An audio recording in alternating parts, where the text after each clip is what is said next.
6. What's up, everybody? Welcome back to the most awesome homesteading channel on the planet that has nothing whatsoever to do with homesteading. Homesteading off the grid. Welcome also to the beautiful month of October. Tonight, October 1, we kick off the season with a rainy, potentially dangerous night hunt. Night hunt for what, you ask, as you see perhaps the spirits dancing in the darkness behind me? Yes, like that one. You notice it's going up. Raindrops come down. They don't go up, and there's no insects and bugs out here in the 12th straight day of rain. So get my 6 means watch behind me, for you never know who or what you may or may not see in these videos, especially as the veil grows thin as All Hallows Eve draws nigh. At this point, I will reverse the phone, and we're going to walk through a potentially haunted forest where there are known unmarked graves, where there has been potential Bigfoot Sasquatch sightings, where we have heard strange things and seen many things more equally unexplainable. Tonight, it's your job to watch, as you'll be getting the same view that I am as I'm going to flip the phone and you'll see what's before us. Listen to my tales and be sure to timestamp that which you just saw and many more things you may see so that others have a chance to see the same.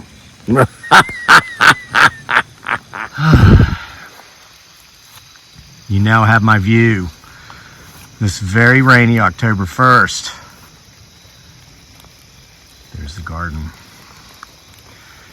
I hope you're all well. I hope I didn't keep you waiting too long by your electronic gadget of choice for our first October nights video. We do have quail now. They're still in the house, waiting to become fully grown before we stick them in the... Well, I guess there's a few bugs out here at night in the rain. All right, so let's get to it, folks. Okay. So throughout this month of October, not daily, not every single day, but throughout the month, many days, we will have videos. Scary stories, creepy stories. Some will be read straight from the book. Some I wrote, some you wrote. Some viewer submitted stories will be shared from the October Night series. That's of course all my writing, but then also from the True Haunting series, we'll be sharing some of your stories. But tonight, as we start, I'm going to share a story with you. It was told to me by a friend, someone I consider to be a friend, and it was told to me recently. Yeah, I'm not so robust now that I've actually entered the forest. So, the question I was asking myself all day, as many of you may have been asking the same now that we are in October. Let's go up the less beaten trail here. Now remember, we're looking for eye shine. We're listening for sounds. Might see a Bigfoot Sasquatch up in here. Potentially something I'm not supposed to say the name of, aka Skinwalker, which may be the center of our tale this evening. And who knows what else we may or may not see up here. So, the question I found myself asking all day was, what is it so much about October that feels magical to so many of us in regard to all things Halloween, supernatural, paranormal, creepy, scary? Well, I think it comes down to two things. Number one, it allows us to... that is a ground blind. Most people use those for deer hunting. We use it for Bigfoot Sasquatch observation points. We've got a couple of them out throughout here, throughout the forest. You'll see. Let's go this way. Here's another trail. So Two reasons. Number one, we get to revert back to our almost childlike sense of imagination when we are kind of given a free pass to entertain the idea that things may exist that we are supposed to believe don't, i.e. supernatural, paranormal, okay? So it's very similar to Christmas. And I'm not trying to ruin anybody's Christmas out there. Santa Claus and the like, these sorts of beliefs.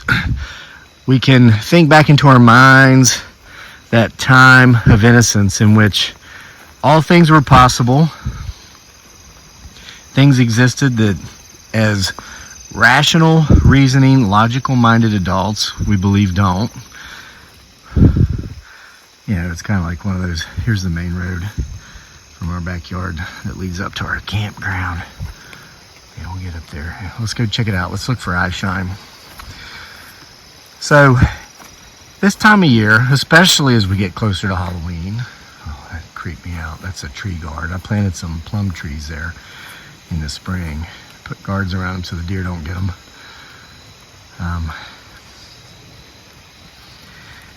Yeah, we can remember when everybody pretty much believed that old house down the road was haunted. And I just heard a tree knock. Folks, we are in his, her, it, or their territory right now. And I did just hear a tree knock. So make sure you're paying attention to sounds other than just my droning voice. All right, so we get excited about the youthful feelings of naivety. But there's a second reason. I'm hearing some sort of odd humming sound.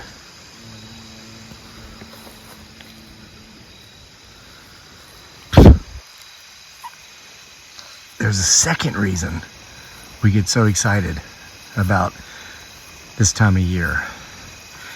And it's because, and I've mentioned this so many times, there's another Bigfoot Sasquatch observation ground blind back there. Oh, look at these beautiful honeysuckles growing on those vines. There's some peach trees I planted. They're doing well. I need to trim some of the weeds out of there, but they are doing well. So you can see here the deer can reach the top of these. So this would explain all the metal tree guards. Anytime we plant a new tree, we've got to put a fence like this around it for at least 3 or 4 years, or the deer will decimate it. But when you bring up the topic or the subject of the paranormal, all things spooky and creepy and haunted, in adulthood, most people laugh. Ha ha ha ha ha. And you'll often hear them say, do you really believe in that kind of stuff? Ha ha ha ha ha. And of course we got a trail cam here. Man, the stuff we've caught on that trail cam would blow your mind. What was that?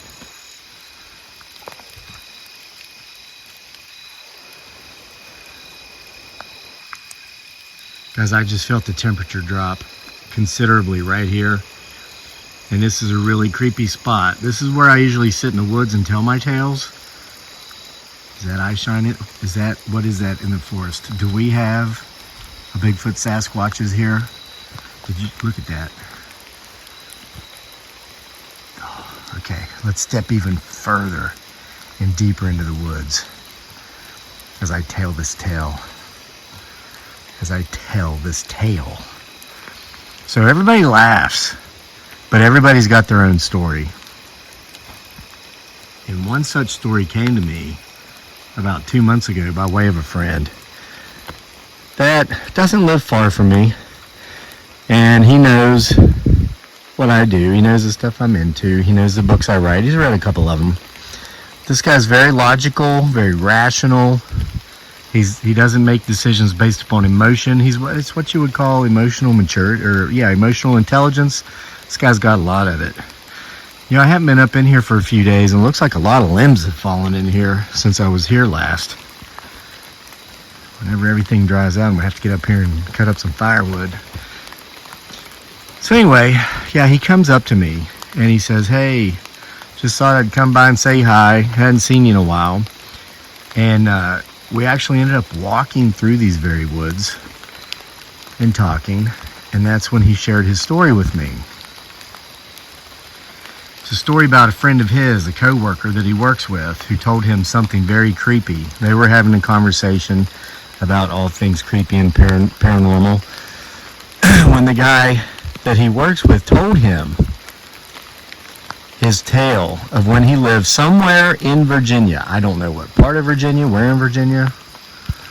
There's a big tree here. It's the one where Jim Brown, or was it, or you remember if you read October Nights, part 1, that's where he met his demise. It's a really creepy spot right here, very haunted. There's graves in here of 3 little girls that died in our house due to the Spanish influenza of 1918 and all kinds of other weird stuff. So anyway, this co-worker of his, he refused to tell him where in Virginia this happened because he was afraid that my friend might go to the place, or maybe get somebody like me who was into this kind of thing, and that we might go out there. And strange X's are appearing here, almost as if they're warning signs saying don't go past this point. But I did. Look at that tree bend. Look at that. You see that?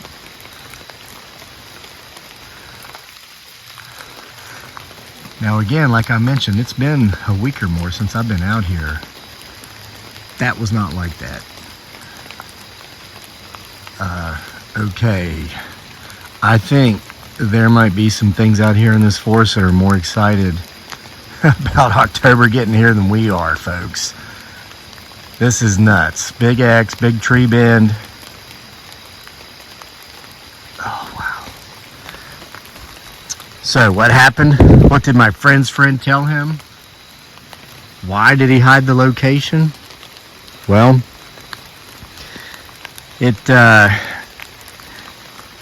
I'm just looking at this tree because there's no reason why this tree should be bent like this. Look at the green leaves on that tree. That is a perfectly healthy tree.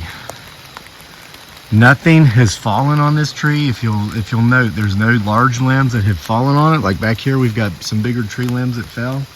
That's not the case here.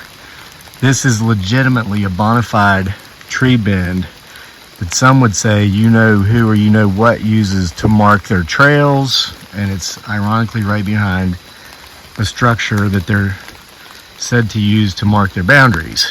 So this looks like we might have a main travel route coming right through here, and this is the boundary. And surprise, surprise, see that light down there? That's my house we just left.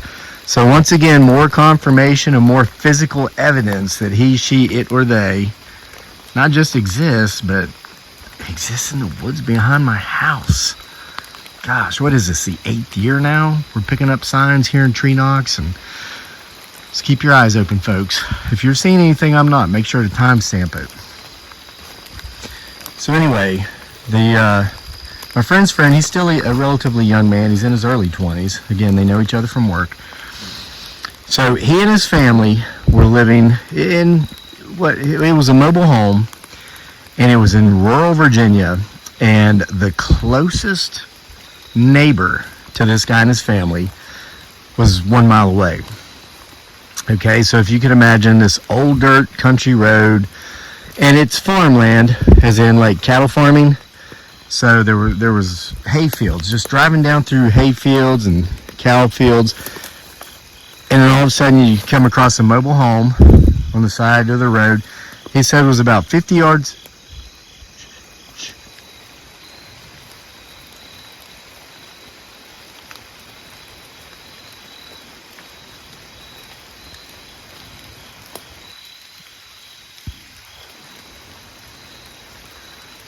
There it is again. It's very light. I'm hearing a howl and a growl.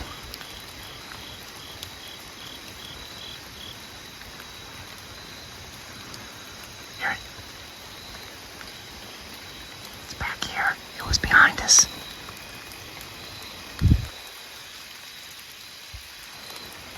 Okay, so mobile home out in the field, 50 yards off the road.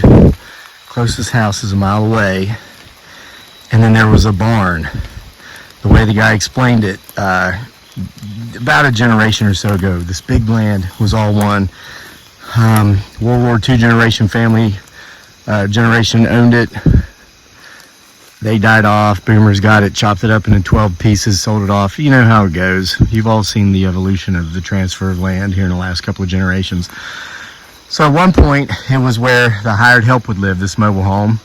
And it was a storage barn that they were given duty over as far as, keeping an eye on it. I got to keep checking behind me because I clearly heard that behind me. And make sure nothing's sneaking up on us. Keep watching. So, their neighbor, current day, as of a few years ago, their neighbor comes to them and asks if they've seen their cat. And they had some flyers printed up for this cat that was missing. And of course, they said, well, no, we haven't seen the cat because they hadn't. And they personally were raising goats at the time. The family was living in this mobile home, middle of nowhere, out in a hayfield, 50 yards off the road with a barn. Right at the edge of what was that? Did you see that eye shine go back behind that tree?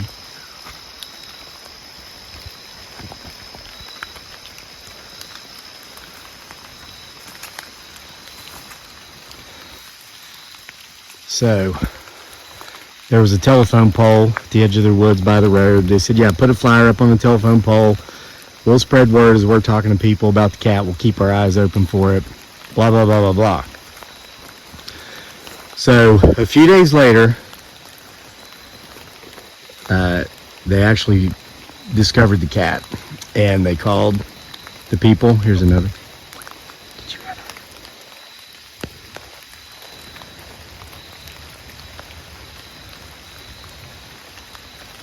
Did you hear that?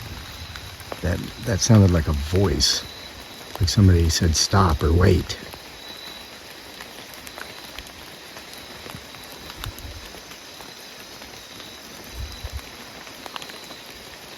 Well, the people who had lost the cat, they said, well, this is great news. How's my cat? Where is my cat? Do you have my cat? And they said, well, your cat's here, but it's no longer with us. They're like, what do you mean? If it's there, it's clearly with you. And they said, listen, your cat's dead. We're trying to be nice. I'm like, oh no. Well, can we come get it so we can have a proper burial? And they said, you don't want your cat. And you don't want to see what we found here. So, just to get to it quickly, the story is this. Oh, there's a spider web. I almost walked right into it. In the middle of the night, it was summer. It was one of those hot Virginia summers where during the day it was, 90 plus degrees, 100,000% humidity. It was just miserable to be outside. And they only had one air conditioner in the mobile home in the master bedroom. And so there were two. My friend's bedroom, and he had a sister or brother or some kind of sibling, had a different bedroom. They slept with the fans, with the windows open and fans on. So they were sleeping that night, and through the open windows, they heard some ruckus from the barn. Now, the barn was about 100 yards away from the mobile home. They heard banging, and they heard the goats acting up, but none of this lasted for longer than even 10 seconds. So my friend's friend said, before he was even out of bed and putting his clothes on to go out there and see what was going out there, he figured maybe it was a coyote, some coyotes, or some other sort of predator was after the goats. It was over. It was just complete silence, almost as if it had never happened. They thought, oh, well, maybe a bear walked by. Something spooked those goats momentarily. That was it. So they just went back to sleep, went back to bed. However, the next day, when my friend's friend went out there, the goats were nowhere to be seen. Their pen had not been Well, it clearly had been breached, but no damage was done to it, as far as like no fencing was broken, nothing was down, no barn door was ripped off the hinges or nothing. But there were no goats anywhere. And the guy was standing by the side of the barn, and again, it had been droughttish type weather. It hadn't rained in weeks, unlike this weather clearly we have tonight, this beautiful first night of October. Out here doing a night hunt, looking for God knows what. So he's standing by the edge of the barn, wondering where these goats went, when he feels something dripping on him. He looks up, thinking, what is this? And he notices it was blood dripping off of the roof of the barn. So he's thinking, what in the name of all things holy is this? He gets a ladder, goes up to the top of the barn. All of the goats were dead. They had been viciously slaughtered, but not eaten. They'd been just, it was too graphic to describe. It would violate this social media platform's community guidelines and standards. That's how terrible it was. You know how gruesome some of the stuff you see on this platform is? This was so gruesome that if I were to describe it just with words, even without images, this video would be unmonetized, and I need the money. So I cannot tell you exactly how horrific the scene was, or it would cost me. So upon further inspection of these mutilated goats, the guy found that one of them had been gutted and the neighbor's missing cat killed and shoved inside the goat. This is how they found the missing cat. This is where they found it. And within just a couple of days, before the family could even begin to wrap their head around what might have happened, what may have done this, they were visited again. Potentially by the very creature or entity that had taken out the goats and the cat. It was a similar hot, dry, droughttish summer night in Virginia when the entire family was awakened. There's a fork in the trail. Let's go this way, the trail less traveled. So the family was awakened. Their mobile home was shaking as something on top scratched and clawed as if trying to open the mobile home like a tuna can to get in and eat the delicacies within inside. Those delicacies being, of course, this young man, his sibling, and their parents. The terror didn't last long, only seconds in reality, though it seemed like very long minutes. It lasted not much longer than the terror that had visited the goats only a couple of nights before. Oh my God. Did you hear that? There is something over there. Oh my God. Oh my God. Guys, this forest is so thick. I'm halfway through the trail. Oh my God. It makes no sense to go back, so we must continue to go forward and perhaps come face to face with whatever entity or being is clearly in this forest with us. I've bewittingly done a loop and am now heading directly back in the direction from which we earlier heard the scream. What awaits us around the next turn?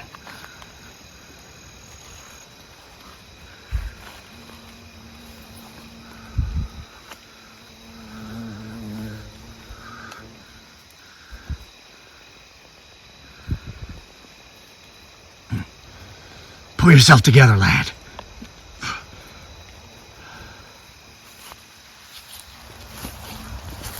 So, after the terror had left the family, and the trailer stopped shaking and the noises stopped, They were, of course, too terrified to go outside in the darkness of night and inspect. Might they have come face to face with the same thing which we may ourselves come face to face with?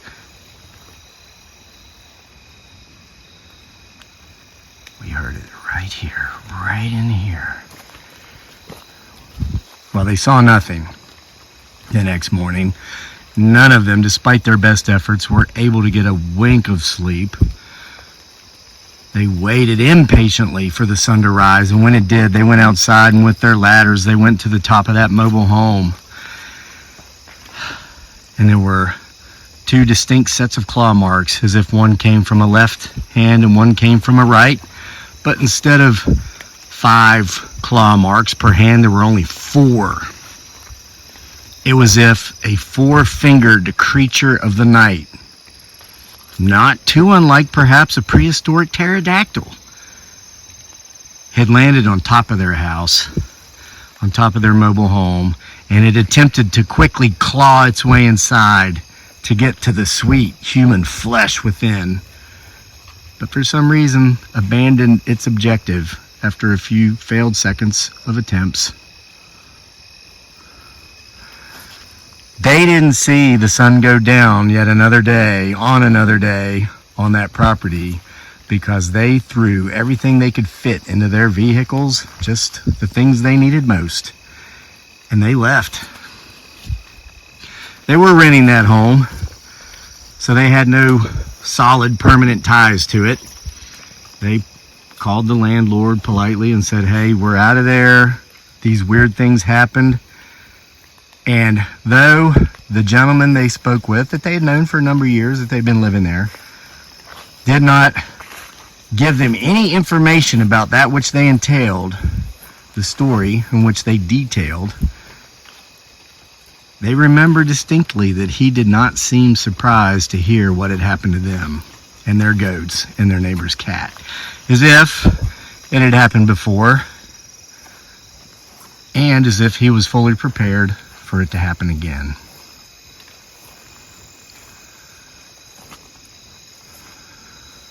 And he moved here, and he's been here for about 2 years now, just outside of Charlottesville, Virginia. He has a nice job. He's made good friends, one being my friend who came here and shared that tale with me. And I told my friend, I said, "You got to find out where that happened. We got to get a crew together and go there and check it out." And he told me he's given up.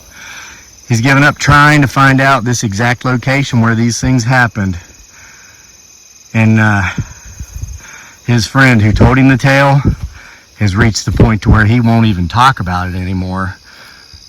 It's just the memories are too terrifying, too painful to bring up. So my friend stopped harassing his friend about it. Look at that locust tree. It's 25 feet tall. This thing was 3 feet tall about 5 years ago when I planted it there. I can't help but admire my trees.